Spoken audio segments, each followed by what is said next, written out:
Интернетте барлық адамдарда ақпаратқа қол жеткізуге мүмкіндіктері тең. Бірақ барлығымызда күнделікті өмірде тең мүмкіндіктеріміз жоқ. Себебі қызметтердің бір бөлігі бізден әртүрлі тосқауылдармен жабық. Доступный Павлодар сайты қозғалу үшін кресло арбаны пайдаланатын. Сондай-ақ халықтың басқа аз мобильді топтардың адамдары үшін құрылған.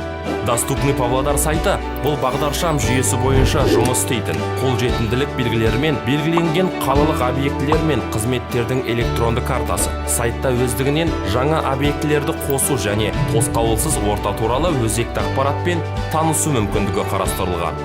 Қажетті объект пандуспен жабдықталғаны туралы уайымдаудың және болжаудаудың қажеті жоқ. Доступный Павлодар сайты қолжетімді объектілер мен қызметтерді таңдауға, қажеттіліктер мен ықыластарын іске асыруға, уақыт үнемдеуге көмектеседі.